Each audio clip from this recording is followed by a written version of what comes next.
Hi everyone. My name is Miller, and today I'm going to present algorithmic diversity through semantic program comparison. So let's start by defining what we understand by algorithmic diversity. Basically, when we talk about diversity, we can understand that is the ability of a system to respond to different input patterns by using different implementations of algorithms or programs.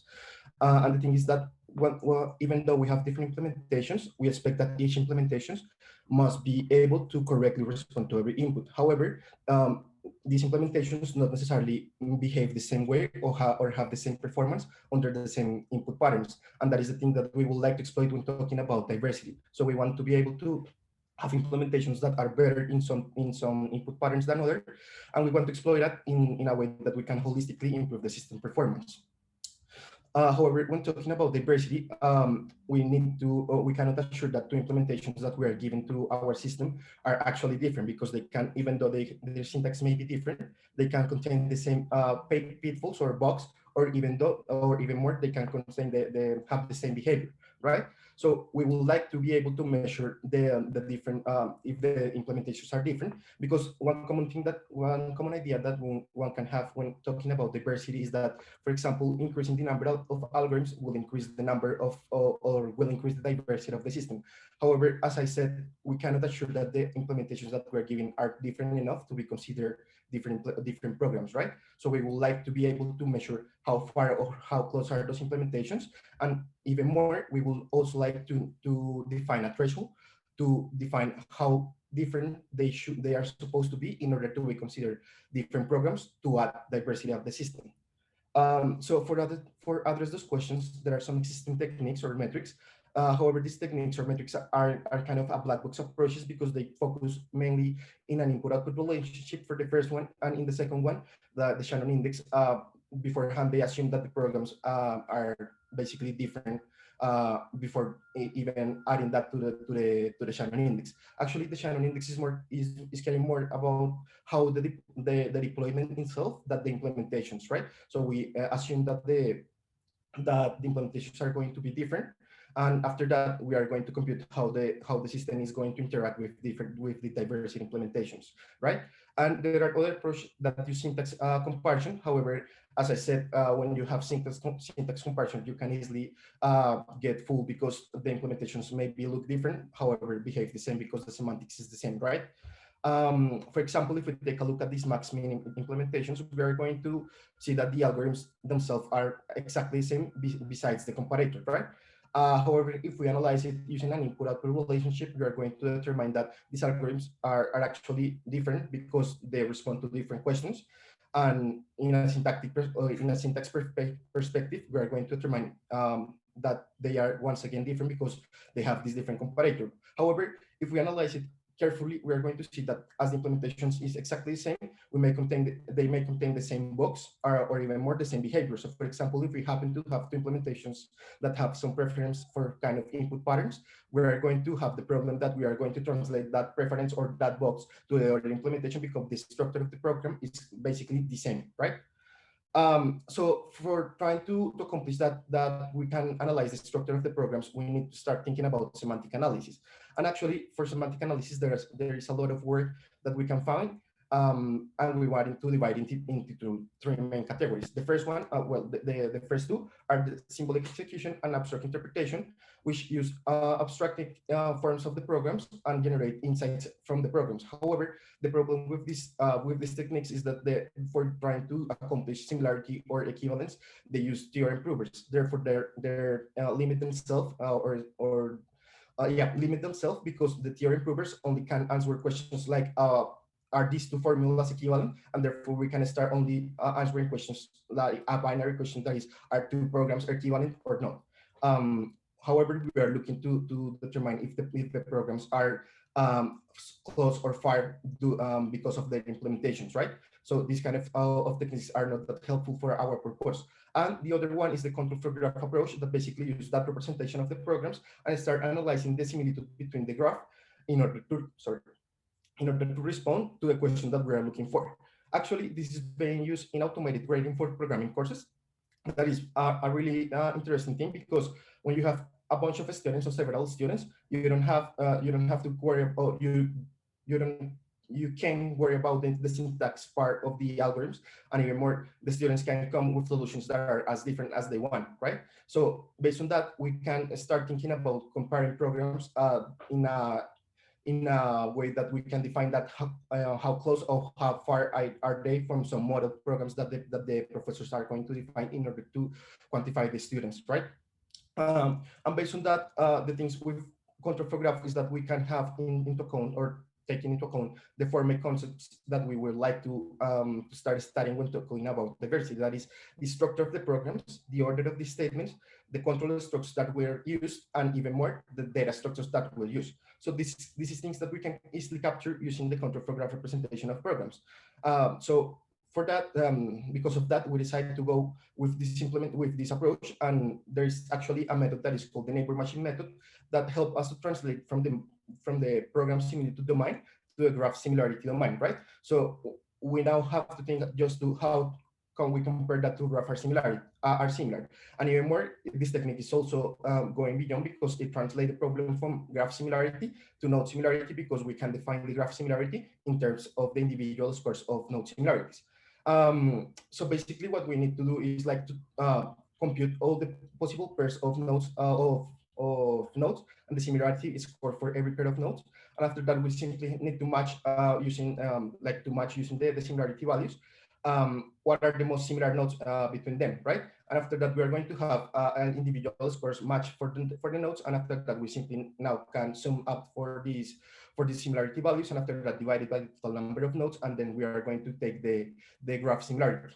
However, as you may note, we need to talk about how to define that two nodes are similar. So the way is really simple, and it's basically that you can say that two nodes are similar because the neighbors can be matched. So for example, the left hand is similar to our right hand because in the left hand, every finger in the left hand has a match in in the right hand, right? So that is why we understand that our hands are similar. I'm going a little deeper or into the details of the algorithm. Basically, this is an iterative algorithm. So we are going to have an update rule that is the one that you are seeing at the left. And this algorithm is divided, or this update rule is divided into two parts. The first part is the in similarity that is study the in degrees or the in edges or the in neighbors, and the out similarity that study the out degrees, right? And basically what they do is that they try to match. So for example, we have two nodes, and they are going to try to match the neighbors, the in neighbors for the two nodes, and use the previously calculated square that we were doing during the iterations, and trying to compute the similarity value for the two nodes that we are analyzing based on their neighbors that we were matching. Just to get a deeper knowledge in the algorithm, just take a look at the first step of this algorithm for this example. Basically, just understand as it is an iterative algorithm, we need to define a first step or an x0, right? At the very beginning, this method assumes that everyone is equally similar. Therefore, the x0 is going to be one that is the highest similarity value.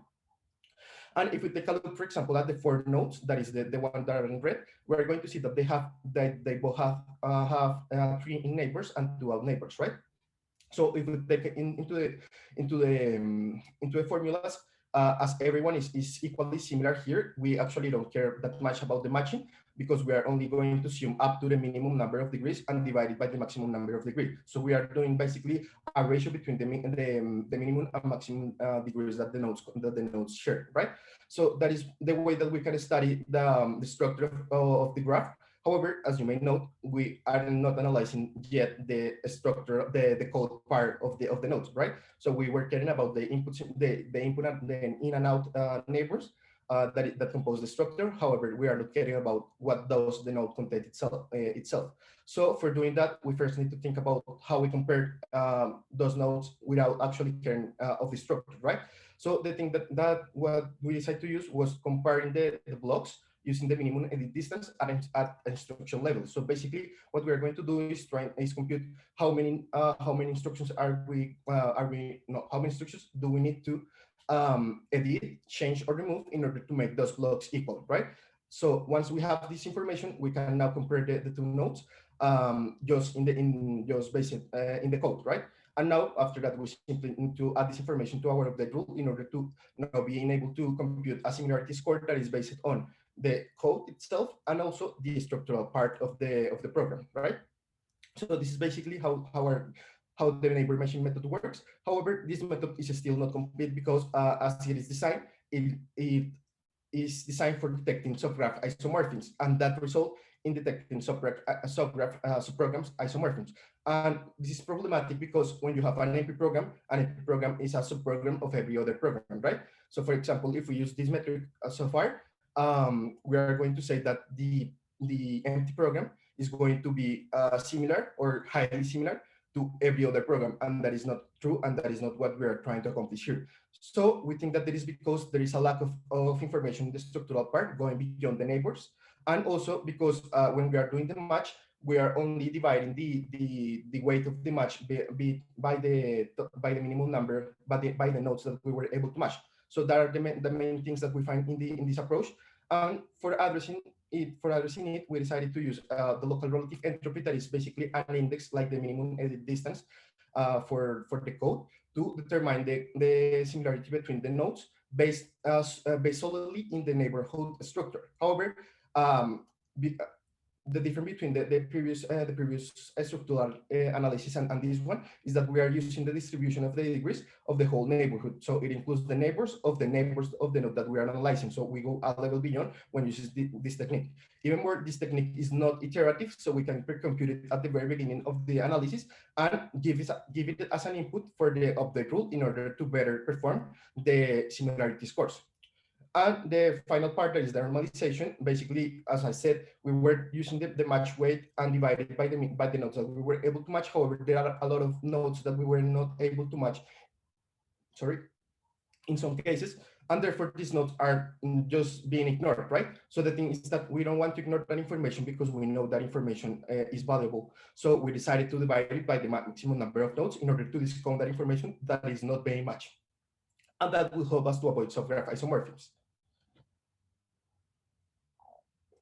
Sorry. Now, for evaluating our metric, we created actually a code forces corpus that is composed of more than 500 submissions to code forces, and these submissions are divided into 5 different problems that are actually from different domains.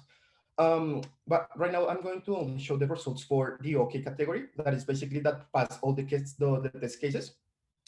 And the thing that we are expecting to see here is, like, for example, as we know that the programs are well specified and meet that, and the submissions meet that specification, we may expect that, for example, a solution for a given program is more similar to the solutions for that given program that solutions for other programs, right? So we are expecting to see clusters between the programs or between the problems and the submissions that we are analyzing, right? So at the very first, we saw that plot and we kind of identified clusters, like, for example, the green dots or the purple dots or even the blue dots. However, if we take a deeper look, we can see the silhouette index that is basically going to tell us how we'll define our clusters, right? And as you may know, the silhouette index is not that high as one may expect, because 1 means that the clusters are perfectly defined, and 0 means that the clusters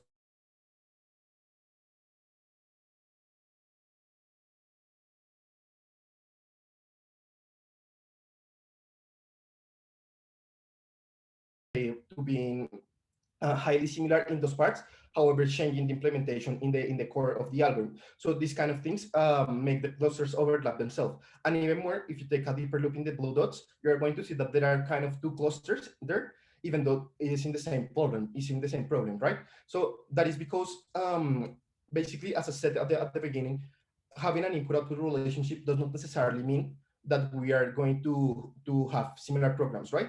So with that, we can observe that in this case, there are 2 types of solutions, and the submissions try to attach to these 2 types of solution, making 2 different clusters. And that is the reason, because we can see that the cluster is separated. We also use this metric so far was using, like, this result was using the local relative entropy with the neighbor matching method, and this one was using the local relative entropy and normalization. And as you may note, we were able to actually once again differentiate the clusters. However, the silhouette index is lower than from the previous one. But it's important to note that the previous one was better than the baseline, that is the neighbor matching method, right? However, this is interesting to see it, because when we only use the OK category, our algorithm with normalization performs kind of similar with the baseline and with the local relative entropy only. So just to summarize so far, I wanted to say that we were able to identify with our similarity metric common features, like for example the input and writing part, and also to detect different implementations within a same problem, right? So what I was talking about when pointing the blue dots. And another thing that I wasn't able to show that in these slides, that is basically when using the normalized metric, when we use all the categories, we found that we weren't able to define the clusters, right? However, when differentiating well the problems only using the OK categories, we found that the metric all actually behave in the same way that the other metrics. So the normalized metric only works or works better in conditions that the problems are well differentiated or the algorithms that we are studying are well differentiated. Now that we are able to measure program similarity, we now want to take back to algorithmic diversity, right? So what we are doing here is simply defining what we understand by diversity in terms of the similarity of the programs. So basically, if you have a set of n implementations for a particular system, we define the diversity as the complement of the similarity, right? So we are going to have all the possible pair of programs. You are going to have a similarity index for them, and you can you can sum them up, and after that divide it by the total number of pairs, and after that you got the complement, and that is the definition of diversity that we're using for a given set of programs, right? So in order to test what we were talking about diversity, we decided to use a setup of load balancers that is divided into two layers. The first layer is basically the stress test, that is a client that is going to perform um, the request to the main load balancer, that is the second layer. And the important layer is the third one, that is a set of 5 load balancers that are going to implement the different algorithms that you can see below the box, right? And the final layer is a server 5 client of Tomcat that only going to respond the request that the stress test is asking for. It is important to note here that in the main load balancer, we have two strategies, that is the random robin and also the random strategy, because we understand that the third layer, the 5 load balancers, is our diversity component in the system, right? And therefore, what we are looking for is to have different strategies for adding diversity to the system, or for distributing the request to the diverse components, right? We actually performed more than 240 experiments for that, and that is the result that we are going to see next. Um, Another thing that is important to note here is that we were not able to use the actual implementation of the HA proxy, because the implementations were tightly coupled. And as we saw in the code forces corpus, when these common features came, the metrics have a poor performance. So we use simplified and abstracted implementations in order to better analyze the algorithms that we were using for load balancing. Now, the first insight that we can find is the relationship between the algorithms, or the number of algorithms, and the diversity. And as I said, at the very beginning, we were asking between adding more algorithms will add more diversity. Well, in this case, that is true. We can find that more algorithms mean more diversity. However, for the final 2 points, we can show that the diversity starts to saturate, even though we can still increasing the number of algorithms. So it is one thing to keep in mind, because more algorithms make means more complexity to the system, and we actually want to better to improve the diversity in order to improve the system performance, right? Now, for the setups, we use the latency, we measure the latency and the error rates. And for the first setup, we use for the round robin setup, we can easily see that for the first box plot on the left, by only using one algorithm, we can see that the median value are graded than the quartile for every other other box in the plot, right? So from here, we can easily say that basically we were able to improve the system latency just by adding different implementations of the load balancing algorithms. However, it is important to also know that in the 4-box plot, or having four algorithms, the median value is actually higher or greater than the median value for having 3 algorithms, right? So not increasing the algorithms and even the diversity from the right plot does not necessarily mean increasing the system performance in all the cases, right? So it is important to note that here. When taking a look in the error rates, we found that we didn't able to improve the error rates. However, we also did it worse in that part, right? So actually, we were able to, for the round robin setup, to reduce the latency of the system without actually impacting the error rates, which is a great thing, right? And for the random part, we may know that that the behavior is kind of similar. From the left part, we actually have a better improvement in the latency that was around 75 milliseconds in the median value between the only having one algorithm and having five algorithms. And in the right part, we are going to see that once again, more diversity in the median value not necessarily means better behavior, right? Uh, Unfortunately, in this case, the error rates were kind of erratic and even worse. In the case of having five algorithms, we even did worse in that part because we increased the error rates. So in this case, we cannot say that we improved the latency, even though maintaining the error rates, even though we believe that the error rates was not impact that high comparing to how we impacted the latency, right? So once again, we can say that we improve the latency without impacting the error rates. And just to conclude or to finish, I want to recap what we were talking about. That is basically that we were able to measure program similarity, and we also create a corpus to validate this kind of metrics. We also define a metric for diversity based on this program similarity value. We observed that relationship between the program similarity, the diversity and the number of programs. However, we observed that is not linear. And also, we were able to improve the system latency without increasing the error rates, which is a great thing. And finally, and more interesting is that different strategies for using diversity, like for example, round robin or random, lead us to different behaviors, right? So it is not, when talking about algorithmic diversity, it is not only about having different implementations, but we also take into account that how we are going to use these implementations in order to make the system's behavior better or worse. And that's it for